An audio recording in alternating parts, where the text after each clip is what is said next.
दीप भव अर्थात अपना दीपक स्वयं बने, यह वाक्य है गौतम बुद्ध सिद्धार्थ का। आइए हम देखते हैं बुद्ध का जन्म कैसे हुआ, कहाँ हुआ और किस तरह से उन्हें ज्ञान प्राप्त हुआ और किस वातावरण में उन्होंने बौद्ध धर्म या बौद्ध संप्रदाय की स्थापना की या बौद्ध। गौतम बुद्ध इस युग के धार्मिक जीवन में वर्धमान महावीर के बाद गौतम बुद्ध का नाम विशेष रूप से उल्लेखित। गौतम बुद्ध का जन्म 566 ईसा पूर्व के लगभग शाक्य वंश में हुआ था। शाक्य लोग सूर्यवंशी गौतम गोत्र के क्षत्रिय थे। गौतम के जो पिता थे शुद्धोधन शाक्य गण के राजन थे और उनकी जो माता थी महामाया कोलीय वंश के कोलीय गण के राजन अजन की पुत्री थी। जब गौतम के जन्म का समय निकट आया वह महामाया अपने मायके देवदह जा रही थी। उसी समय मार्ग में लुम्बिनी वन में गौतम का जन्म हुआ। यहाँ से महामाया नवजात शिशु के साथ कपिलवस्तु वापस आ गई। इस नवजात शिशु का नाम सिद्धार्थ रखा गया। गौतम के जन्म पर काल देवल तथा कौंडिल्य नामक दो ज्योतिष थे। उन ज्योतिषों ने यह भविष्यवाणी की थी कि बालक सिद्धार्थ आगे चलकर बुद्ध होंगे। दुर्भाग्य से गौतम के जन्म के 6 दिन या 6 दिन बाद महामाया का देहांत हो गया। इसलिए सिद्धार्थ का जो पालन पोषण था उनकी मौसी और उनकी जो भी माता है प्रजापति गौतमी ने किया था। सिद्धार्थ के जो बड़े होने पर उन्हें बौद्धिक शिक्षा के साथ ही सामरिक शिक्षा भी दी गई, परंतु प्रकृति से वे अत्यंत चिंतनशील थे और कोमल स्वभाव के थे। वे संसार के दुखों को देखकर करुणा से विरहल हो जाते थे। शुद्धोधन को अपने पुत्र की निवृत्ति मार्गी दृष्टि के कारण भविष्य की बड़ी चिंता थी। उन्होंने सिद्धार्थ की दृष्टि बदलने के प्रयास में उन्हें बड़े जो भोग विलास होते हैं भोग विलास एवं सुख से पाला। सिद्धार्थ की बाल्य व किशोरावस्था बड़े सुख एवं विलासिता में बंधी बीती। उनके रहने के लिए 3 ऋतुओं के अनुरूप 3 पृथक पृथक महल बनवाए गए थे। उनमें संपूर्ण ऐश्वर्य के साथ उन्हें जीवन बिताने की सुविधाएं दी। 16 वर्ष की अवस्था में सिद्धार्थ का विवाह रामग्राम के कोलीय गण की सुंदरी राजकुमारी यशोधरा से कर दिया गया। यद्यपि सिद्धार्थ को सांसारिक वैभवों से या वैभवों में लिप्त कराया जा रहा था, फिर भी वे संसार के दुखों से चिंतित थे। पिता व विमाता के प्रति अपार श्रद्धा के कारण सिद्धार्थ ने लगभग 12 वर्ष तक गृहस्थ जीवन व्यतीत किया। फिर भी संसार के दुख उनकी आंखों से कभी ओझल न हुए। अनेक सांसारिक घटनाओं व दृश्यों ने उनके वैराग्य स्वभाव को और उद्दीप्त किया, जिससे उनमें प्रवृत्ति मार्ग की निस्सारता और निवृत्ति मार्ग के संतोष की भावना दृढ़ हो गई। इसी बीच यशोधरा को एक पुत्र उत्पन्न हुआ। पुत्र जन्म का समाचार जब बुद्ध को मिला अर्थात सिद्धार्थ को मिला तो उनके मुंह से सहसा निकला राहु अर्थात बंधन। इसी के साथ नवजात शिशु का नाम राहुल पड़ा। अंततः 29 वर्ष की अवस्था में सिद्धार्थ ने गृह त्याग किया है। सिद्धार्थ जब एक बार बाहर गए थे राज भ्रमण के लिए, तब उन्होंने 4 दृश्य देखे, जिनमें एक सन्यासी को देखा, एक जर्जर व्यक्ति को देखा, एक मृत्युशैया को देखा और एक बूढ़े आदमी। इस चीज़ में उनका जो मन था बड़ा विरल हुआ और वह संसार के दुखों के प्रति अत्यधिक चिंतनशील हो गए। 29 वर्ष की अवस्था में सिद्धार्थ ने गृह त्याग किया या उसके लिए निश्चय किया।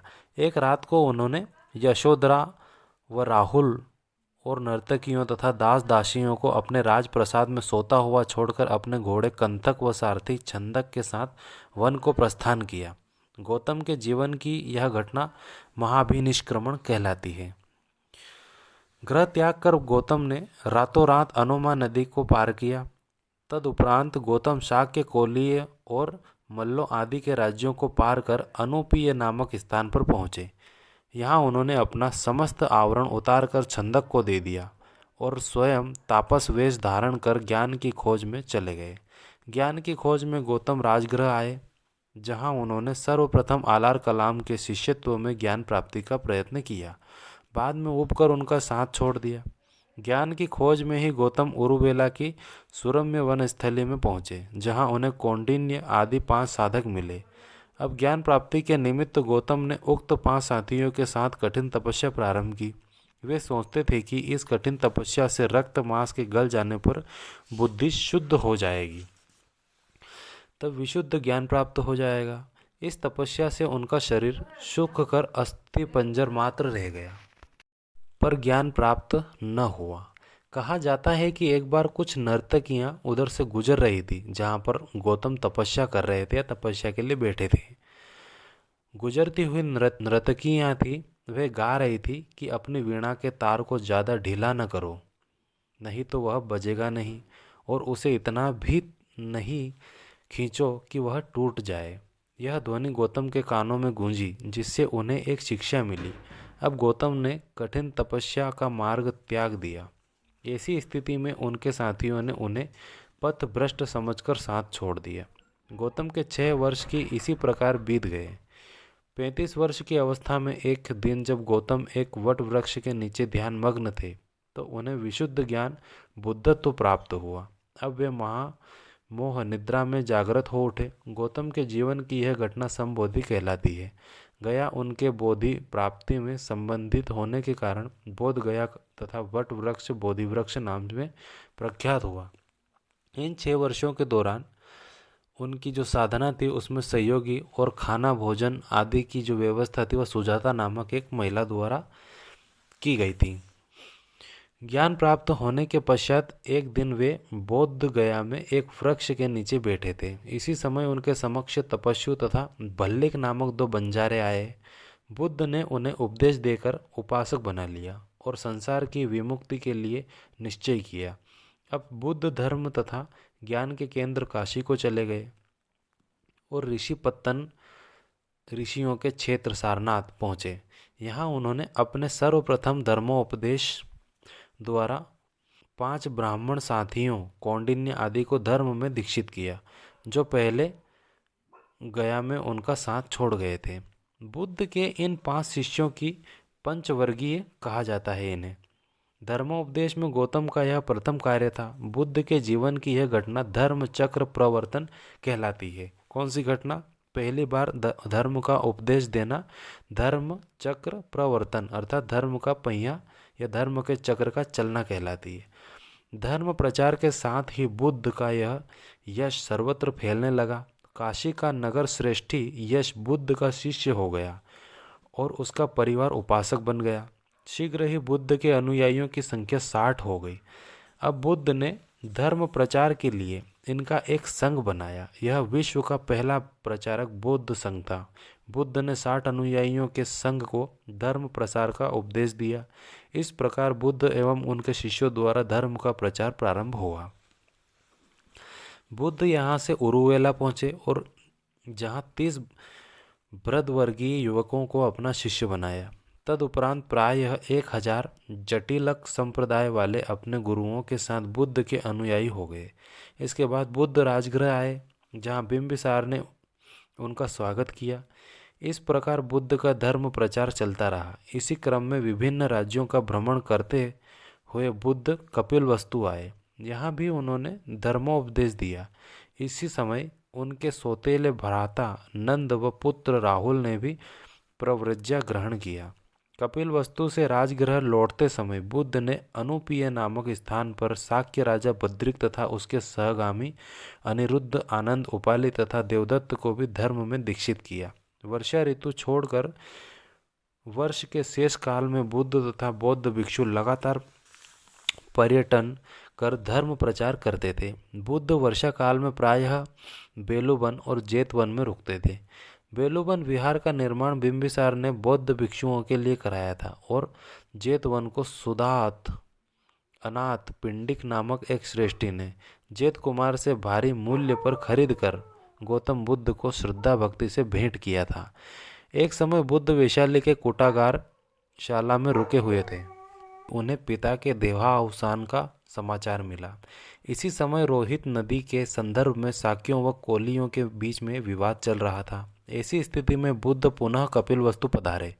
विधवा विमाता प्रजावती ने बुद्ध से भिक्षुणी बनने के लिए प्रार्थना की। तभी सर्वप्रथम बौद्ध संघ में नारी प्रवेश का प्रश्न उठा।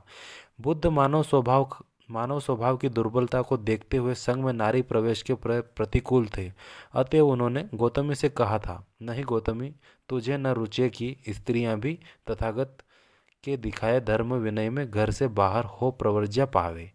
उन्होंने गौतमी की प्रार्थना को तीनों बार अस्वीकार कर दिया, परंतु नारी समानाधिकार के प्रथम प्रचारक भिक्षु आनंद के आग्रह पर, आनंद जो थे वह बुद्ध के शिष्य थे, और उनके आग्रह पर बुद्ध ने प्रजावती गौतमी को प्रव्रज्या ग्रहण करवाई, और उसके इससे नारी समाज को प्रव्रज्या का अधिकार मिल गया। अब गौतमी की पुत्री नंदा बुद्ध की आर्या यशोधरा ने भी प्रव्रज्या ग्रहण कर लिया। इस तरह बौद्ध संघ में भिक्षुणियां प्रवेश पाने लगी। थेरिय गाथा में प्रायः 70 से 75 भिक्षुणियों का उल्लेख मिलता है। बुद्ध आजीवन अंग, मगध, वज्जी, मल, मौर्य, कौशल, काशी, वत्स, चेदी व सुरसेन आदि राज्यों में भ्रमण कर उपदेश देते रहे। ये उस समय के महाजनपद हैं। बुद्ध जिस किसी नगर में जाते थे, लोग उनके दर्शनार्थ उपस्थित होते थे। इस जन समूह में राजा, रंक, धनी, निर्धन, उच्च नीच सभी तरह के लोग रहते थे। बुद्ध मानव मात्र के समानता के पक्षपाती थे। वे सबको धर्मोपदेश देते थे। एक तरह से बुद्ध विश्व में सामाजिक समानता के प्रथम प्रवक्ता थे। बुद्ध 80 वर्ष की अवस्था तक बराबर घूम घूम कर धर्म प्रचार करते रहे। अंत में बुद्ध श्रावस्ती में स्थायी रूप से रहने लगे।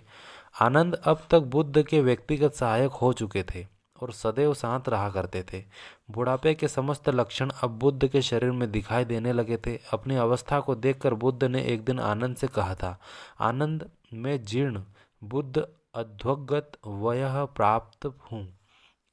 इसलिए आनंद आत्मद्वीप, आत्मशरण, अन्य शरण, धर्मद्वीप, धर्म शरण होकर बिहरो। इस प्रकार बुद्ध ने आनंद को तथागत के शरीर मोह से हटाकर धर्मगत भावना से प्रेरित किया। अंत में बुद्ध ने वैशाली में भिक्षुओं को बुलाकर उपदेश देते हुए कहा, अचिर काल में ही तथागत का परिनिर्वाण होगा। आज से 3 माह बाद तथागत निर्वाण प्राप्त करेंगे।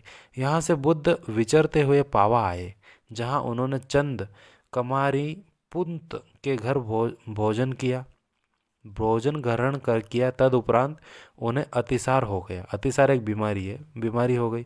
फिर भी वे पावा से चलकर मल्लों की मुख्य राजधानी कुशीनगर के निकट शालवन उपपत्तन पहुँचे। उनका परिनिर्वाण अब सन्निकट था। अतः बुद्ध ने शालवन में भिक्षुओं को अंतिम उपदेश दिया, आनंद, शायद तुम ऐसा सोचो कि हमारे शास्ता चले गए। अब हमारा रास्ता शास्ता नहीं है। तुम ऐसा मत समझना। मैं जो धर्म और विनय उपदेश दिए हैं, प्रज्ञप्त किए हैं, मेरे पश्चात वे ही तुम्हारे शास्ता हों। कुशीनारा में 80 वर्ष की आयु में अर्थात 486 ईसा पूर्व में गौतम बुद्ध ने शरीर त्याग दिया। बुद्ध के जीवन की यह घटना महापरिनिर्वाण कहलाती है। धर्म के सिद्धांत और इसकी शिक्षाओं को हम आगे देखेंगे। धन्यवाद।